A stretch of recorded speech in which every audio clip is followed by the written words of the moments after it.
Enchanting sucks. Now that I've said that, I suppose I should explain why. What is up, ladies and gentlemen? My name is Scott and welcome back to FudgeMuppet. Today, I wanted to talk about why enchanting sucks. Sucks, you say? You mean the ridiculously overpowered crafting ability that makes you a borderline god and it's a low-key hack? Yeah, I mean exactly that. If we are talking from a gameplay perspective, it is overpowered to the millionth degree, and whilst this makes it effective, it is something I wouldn't want to see in an Elder Scrolls 6. It needs to be overhauled and balanced because, quite frankly, if you aren't using enchanting, you are gimping yourself in the long run. It's one of the many reasons why so many of our builds use enchanting, so that you can be very powerful in the late game when everything else is. Surviving on higher difficulties in the late game without enchanting to back you up can be really hard. I mean, some magic, I would argue, is entirely unusable without the help of enchanting reduction costs.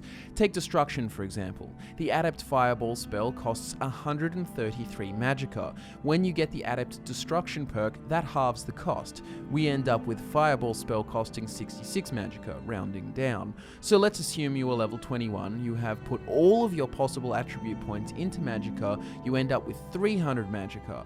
Without enchanting, simply 4 fireballs can be cast in a row without recharging magicka. Only 4, so if you take a silly investment into magicka with 0 health investment, you will die easily and be able to cast 4 fireballs, each dealing 40 points of area damage. Whoop-de-doo, when you can have bows dealing 30 damage a shot costing 0 magicka, you can sort of see why Destruction is so gimped. Unless you can use enchanting to significantly reduce the casting costs of destruction spells, then it works perfectly fine. But my point here is that the destruction school of magic can't stand on its own, especially in the late game, which is sad. It needs the enchanting, which A is sort of forcing you to use more enchanting, and B indicates that they should lower the cost for destruction spells and balance the hell out of that as well.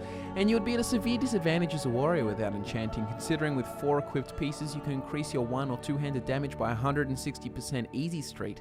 Without enchanting, you simply aren't optimized, and this is helping me get to the point because so far it seems like enchanting does the opposite of suck. Well, let me tell you why enchanting does suck, because it ruins a lot of the game, giving you an easy street to godhood. One of the many reasons games like Dark Souls are successful is because they are challenging, and when you overcome challenges and get that awesome relic or sword, you feel accomplished. If you grind your enchanting and kit your warrior out as soon as you can, you will no longer have challenges. You can make the best weapons and the best armor in the game, period. That awesome, ancient and powerful Daedric artifact given to you by one of the most powerful beings in the Elder Scrolls universe, yeah, nah mate, that's shit. Let me whip up something better with a soul gem. Oh look, a sword that absorbs more health than any other and paralyzes them too. Yeah, you can keep your artifacts.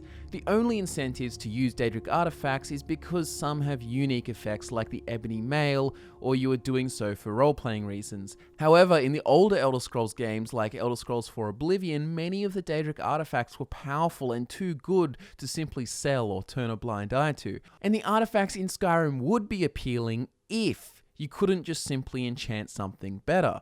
I remember playing the Clavicus Vile Daedric quest and deciding to keep this evil soul-eating sword called Umbra because of how powerful it was. It was too good to give up, and it wasn't like I could just go and easily make myself a better sword. I had quested and discovered the epitome of swords, especially with that black kind of crystal glass-looking design. It was awesome. This powerful Daedric artifact I sought out and worked for, I quested for, was truly rewarding, and that's the thing. The Elder Scrolls game's content lies in the quests and the exploration, the dungeon crawling, troll slaying, and maiden saving. So if you want to incentivize players, give them a reason to seek out these quests, you make cool and powerful items as the reward to keep pushing players for that next reward. However, with enchanting as it is in Skyrim, you don't need no damn reward when you already got the best sword and armor in the world after using enchanting to create it. So far, I've said enchanting sucks for 2 reasons. If you want to be decent in the late game or harder difficulties, you are basically forced to use enchanting to boost your character unless you want to be gimped and pissed off every time you have to fight a tough enemy. And being forced to use skills sucks. And as for mages, especially destruction mages, they almost have to use destruction cost reductions via enchanting if they want to be at the same fighting standard as one with a sword or bow. Reason number 2 is the incentive of quest rewards is diminished, and the quest rewards themselves are often piss poor relative to your awesome self-enchanted sword. The unique and mighty hammer Volendrung kinda loses its appeal when you can use a Daedric Warhammer you made with absorb health and absorb stamina for 35 points. See what I mean? While enchanting is cool, it kinda makes everything else unappealing unless you use it for role-playing like we do, or you simply use it because it's cool. But back in the day with Morrowind and Oblivion, these Daedric artifacts and certain quest rewards were highly sought after, and they really were powerful and made you feel so rewarded and accomplished when you finally received them. They were irreplaceable, which is simply not the case in Skyrim, where every single Daedric artifact is more or less replaceable by a better enchanted sword. And number 3, I guess it's just how godly overpowered it is. I made an orc warrior once with smithing and enchanting. I got my smithing and enchanting to 100 pretty quick smart, and I basically dumped all of my attribute points into health, making me nearly unkillable late game. So simple warrior character, had powerful gear, could kill anyone, but all my perk investment went into crafting and warrior skills. You know what I did?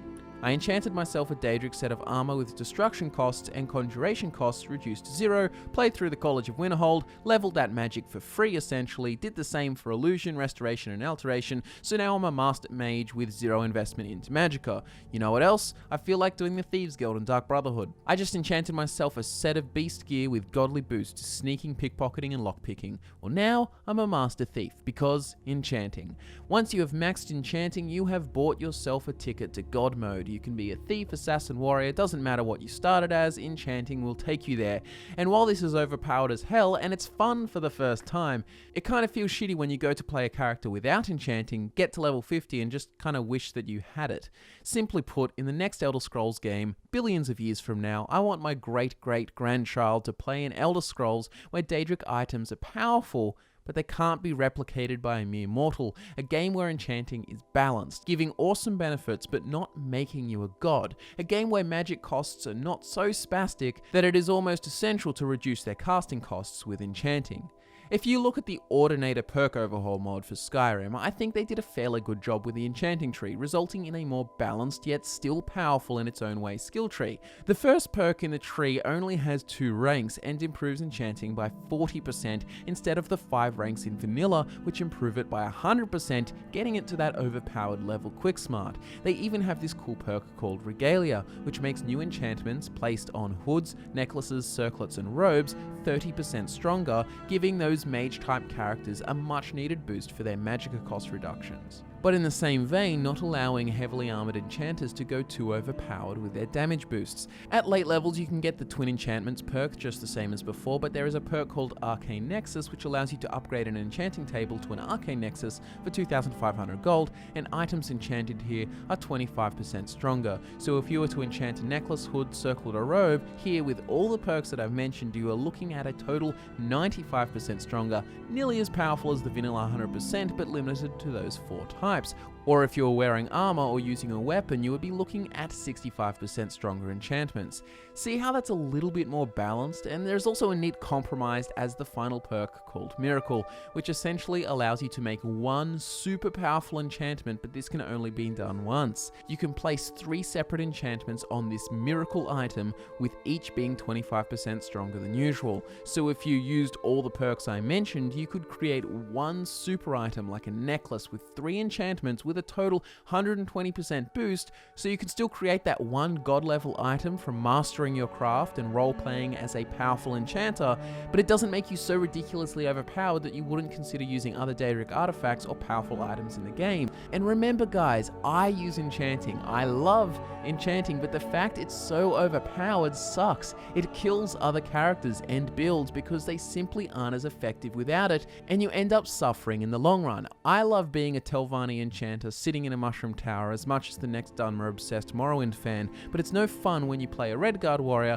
who hates all magic, but then ends up being gimped. Back in Oblivion, they had a nice way of going about it. There was no skill for it, but you could access an enchanter once at the Arcane University, but you had to have the knowledge of the magical effects you wanted to enchant, and you had to have the bank up front for the cost, which is a good way of going about it, by putting some barriers to entry when making overpowered gear. Overall, I do like the idea of enchanting in an Elder Scrolls game, and I want it to stay 100%. I just realized in its current form it kinda sucks because you're forced to use it. Otherwise, you're severely gimped, especially as a mage, and your powerful items and Daedric artifacts become chump change compared to what you can create. So that's why enchanting sucks, ladies and gentlemen. I have surely set some people's panties on fire, sending them furiously to the comments, but let's try to keep it friendly down below and have an open discussion. Tell me how you feel about it, or perhaps suggest some fixes to enchanting, or perhaps fixes to other skill trees that brings them up to the standard of enchanting. These are all just ideas. Subscribe to FudgeMuppet if you love the stuff we do, and like the video if you enjoyed it. Social media links are in the description. My name is Scott from FudgeMuppet, and I will be back to nerd out with you again next time.